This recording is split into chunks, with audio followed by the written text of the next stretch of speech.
Bueno, vamos a entrar a un tema, por supuesto, muy importante y muy serio. Está con nosotros el doctor Godofredo Talavera. Él es actual presidente de la Federación Médica del Perú. Saben ustedes que están los médicos en huelga y tienen planteamientos muy concretos y reclamos muy concretos sobre los cuales, por supuesto, vamos a conversar esta mañana. Doctor Talavera, es un gusto saludarlo. Muy buenos días. Sí, gracias por haber venido esta mañana a conversar con nosotros. Buenos días, más bien gracias por la invitación y el reconocimiento a esta emisora porque siempre está preocupada por los temas de salud. Lamentablemente el día de hoy venimos a hablar de una huelga médica nacional de carácter indefinido que nadie hubiera querido desear. Sin embargo, ante la intransigencia de parte de las autoridades, ante la falta de cumplimiento de la promesa de nuestro presidente, de su plan de gobierno, él nos dijo claramente que iba a incrementar el presupuesto para el sector salud en 0,5% del PBI, y esto significa 3.300 millones por año. No lo cumplió el año pasado. Pero, doctor Godofredo, para poder ir punto por punto, ¿no? A ver, son más de 40 puntos la plataforma que hay para este paro, ¿no es cierto? Uno de ellos es que se incremente el presupuesto para el sector salud, cosa que puede ser, que ahora podría ser como una partida suplementaria. Por supuesto, porque ahorita estamos en una crisis total y no lo dice la Federación, lo dice la Defensoría del Pueblo. Hay 70% de establecimientos que no cuentan con equipos o están malogrados. Hay 48% de establecimientos que no tienen medicamentos. Hay cerca del 50% de establecimientos que no tienen profesionales. Hay carencia y todos lo sabemos. Cuando uno va a la farmacia no le dan, o le dan un medicamento, no le dan ninguno. Cuando uno pide un análisis solo hay en un 30% análisis completos en los establecimientos. Cuando uno pide una ecografía le dan cita en 3 meses. Cuando lo programa para operar le dan cita en 6-8 meses. Y eso es parte del problema de fondo, que es la falta de presupuesto. Y lo segundo es que el CIS tiene una deuda de 740 millones y además este año se ha disminuido el presupuesto para el CIS en 250 millones, teniendo en cuenta que tenemos mayor número de pacientes que acuden con este sistema de atención que es el CIS. Entonces el 2015, por ejemplo, se atendieron 65 millones de prestaciones con 1.700 millones de presupuesto. El 2017 se van a atender cerca de 90 millones, pero el presupuesto ya es ahora 1.409. Entonces eso no tiene ni una lógica, y eso es el resultado del colapso que tenemos en nuestras instituciones. Mucho hablan los funcionarios del Ministerio de Salud que hemos presentado un pliego de 49 puntos y que todos están resueltos. Totalmente falso, pues, ¿no? Porque dentro de los puntos, uno de ellos, por ejemplo, es la falta de una adecuada... No, pero ya sobre lo que acaba de decir, a ver, por supuesto que los indicadores que usted ha mencionado y que se conocen, además cómo la población sufre la atención de salud, son, no sé qué adjetivo, terroríficos, ¿no? Eso está clarísimo. Pero la pregunta es, ¿cómo ustedes plantean que tiene que incrementarse el presupuesto? Pero a ver, ¿cuál sería la cantidad inicial que ustedes estarían reclamando para que por lo menos mejorara un poco? Porque sabemos que esta situación no se va a poder revertir de un momento a otro como debería ser. Yo digo, claro, que es por eso que nosotros confiamos en el presidente y iba a ser 3.300 por año, ¿no? Si él hubiera aumentado estos 3.300, ahorita estaríamos trabajando por lo menos en formas adecuadas, no lo óptimo, ya que la inversión en salud, como sabemos, pues está muy lejana del promedio latinoamericano, es cerca de la mitad. El gasto de bolsillo es altísimo, ahorita estaremos pues por los 17.000 millones y no es más. Entonces, ¿y cuánto estaba dispuesto a dar el gobierno de los 3.300? O sea, lo que nosotros ahorita en forma urgente se requiere un presupuesto para los 740 millones de la deuda del CIS, que se dio un adicional. El año pasado, a pesar que se dieron 1.650 millones, a fin de año se dieron 324 millones más para el CIS. Estamos hablando de 324 más los 250 que han disminuido este año, serían 574, y la deuda, estaremos hablando de cerca de 1.300. Además de esto, el presupuesto del Ministerio de Salud, que no es del CIS, requiere pues por lo menos, si quiere, unos 500, 700 millones adicionales para poder atender adecuadamente, ¿no? Además de esto, digamos que es dinero que, sí bien es cierto, ha habido una crisis y esto quieren ponerlo como disculpa una emergencia sanitaria. Sin embargo, pues se dan grandes cantidades de dinero, 4.000 millones de dólares para la refinería de Talara, tenemos 1.200 millones para los panamericanos, que con toda seguridad esto no va a ser insuficiente y al final vamos a tener pues invertidos más, por lo menos más de 2.000 o 2.500 millones de dólares. Se da dinero enorme para el gasoducto del sur, y la salud, que es algo prioritario para el Estado, que debe ser el que debe mantener la salud, educación y seguridad, no se da. O sea, su afirmación entonces es categórica. Usted dice, las condiciones de salud son terribles, que creo que ahí nadie se lo va a discutir. Necesita un presupuesto mínimo, que lo hemos calculado de esta manera. El gobierno tiene la plata, y sin embargo esa plata está siendo destinada a cosas superfluas que no deberían ser. Ese es su planteamiento de manera concreta, que entonces es gravísimo, ¿no es cierto? Porque lo otro era decir, bueno, está terrible, necesitamos, sabemos que hay limitaciones en el presupuesto, pero por lo menos quiero que se incrementen algunos puntos. Pero acá no, se está afirmando categóricamente el gobierno podría resolver este problema, pero no considera la salud como una prioridad nacional. Ese es un poco el planteamiento.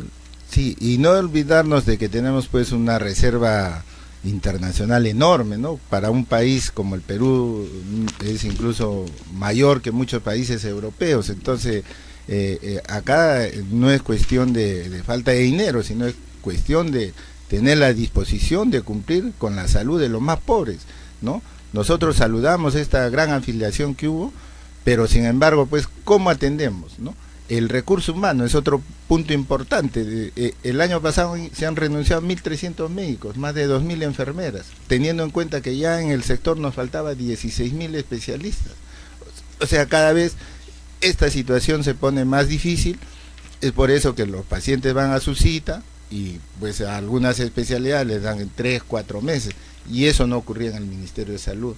Entonces queremos que el presidente cumpla con lo que nos prometió, que dé una mirada al sector. Él dijo que iba a hacer la salud una prioridad. Ha sido tan intransigente, tan poco negociadora, receptiva, como para pedir la renuncia. ¿Ustedes consideran que ha sido, lejos de favorecer el diálogo, ha sido un obstáculo, y que ustedes consideran que ya no debe seguir en el cargo? Bueno, es que no solamente es por el diálogo, ¿no? Sino, digamos, lo que ha ocurrido en el norte, por ejemplo, en el dengue, ¿no? Cuando había 4.000 casos, ¿no?, confirmados, 7, 8 muertes, dijo que era un psicosocial, y en esos días se daban 300 a 350 pacientes por día. Después de eso hemos tenido hasta 1.000 pacientes por día, y ahorita tenemos más de 70.000 casos de dengue, y tenemos 59 fallecidos y algunos más por confirmar. En lo que respecta, o sea, la renuncia va más por ese lado. Por gestión, ¿no? La lucha que también está en el plan de gobierno contra la anemia, desnutrición. Todos somos testigos que hace unos 10, 12 días salieron los resultados, donde hemos incrementado en un 2%, ¿no? De 41 a 43%. Con la capacidad de PBI que tiene el Perú, eso es una vergüenza internacional. No podemos tener niños con ese porcentaje de anemia, y no vemos gestión, pues, ¿no? En cuanto a la rectoría del MINSA, tampoco. Tenemos muchos problemas en el control también de la tuberculosis. Bueno, y esto es parte, pues, del desabastecimiento general, ¿no? Yo en mi juventud he hecho mucho derecho laboral, y claro, cada vez que había una huelga yo veía que los huelguistas decían que había sido un éxito, y más bien salía el gobierno a decir que había sido un fracaso, que todo continuaba bien. Por eso le pregunto, a ver, ¿cuál es la evaluación que tiene usted de la huelga? ¿Cuántos la han acatado? ¿Qué está ocurriendo? Y después le voy a preguntar también sobre los piquetes de emergencia, pero dígame, porque yo leía que solamente un porcentaje, hablaban de una especie de 15%, no más, decía el Ministerio de Salud, que habían acatado la huelga. Pero ¿cuál es la referencia, los indicadores, las cifras que usted tiene sobre la huelga? Si fuera 15% y yo sería ministro, estaría demasiado preocupado. 15% significa 4.000 médicos, ya que somos 23.000 y fracción. a 20 consultas por médico son 80.000 consultas que se dejan de atender. Sí, eso a mí también me sorprendió. Y eso no me puede tener feliz, ¿no? Sí pero a la realidad de los hechos, y yo tengo incluso acá graficado las regiones y se lo voy a mostrar, los hospitales están vacíos, y le voy a decir los lugares. Empezando el norte, Tumbes, Piura, desde ayer Chiclayo, Trujillo, Anca, Chimbote, desde hoy día Ica, vacíos los hospitales, ¿eh? Estamos hablando Arequipa, Moquegua, Tacna, Cusco, Puno, Apurímac, Huancavelica, Iquitos y Pucallpa. Tenemos hospitales que están trabajando en un 80% en Tarapoto, Cerro de Pasco cerca del 90%. Teníamos la dificultad, como le dije, en Ica, pero el día de hoy se está sumando. Entonces, ¿de qué hablamos? No, yo considero que eso no es correcto. En Lima sí tenemos dificultades en algunos hospitales y no lo voy a negar. Cayetano está trabajando en casi un 80%, el Loaiza, el Hipólito Unanue, pero tenemos hospitales como la maternidad, que la ministra incluso dijo que estaban atendiendo, 0 consultas. El día de ayer hemos estado ahí. San Bartolomé, 0 consultas. El INEN, 0 consultas.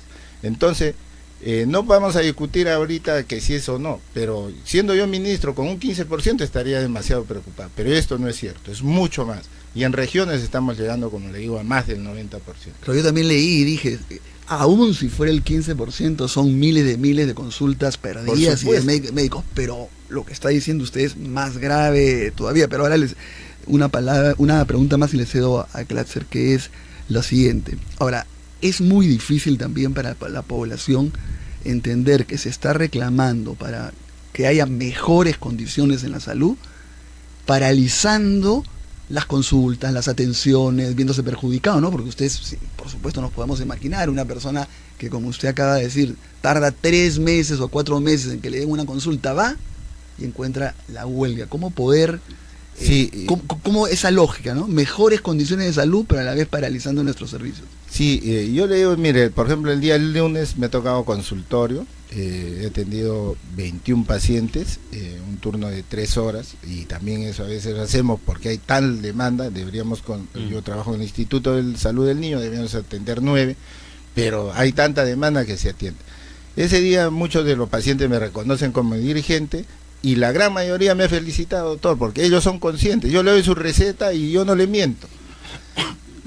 Yo entiendo pues problemas gastrointestinales, ¿no? Le doy algo para el estreñimiento, no hay, tiempo que no hay. Algo para la gastritis, por ejemplo, no hay antiácidos, no hay inhibidores de bomba de protones, no hay enemas, no hay calmantes del dolor cuando hay cólicos. O sea, es un desabastecimiento total, y eso no lo digo yo, pues lo dice la Defensoría. Entonces tenemos que ponernos también del lado del paciente. ¿Qué llegando yo pidiéndole una ecografía? Y yo tengo a veces pacientes, porque como es un instituto, vienen pues de Chiclayo, de Iquitos, ¿no? Bueno, señora, acá parece que algo hay que pedirle su ecografía. Doctor, me han dicho que acá 3 meses y medio, ¿yo qué hago? ¿No? Entonces, esa es la realidad, y eso los pacientes son conscientes. Entonces, muchos reconocen que el gobierno no está cumpliendo, ¿no? Y esto, yo le digo, hace un año no ocurría eso, ¿no? Las citas siempre han sido a veces 15 días, 3 semanas, ha habido falta de medicamentos, como siempre, pero no pues en esos porcentajes, ¿no? De acuerdo, 10, doctor 15%. Talavera, quería yo aprovechar para preguntarle sobre otros temas también.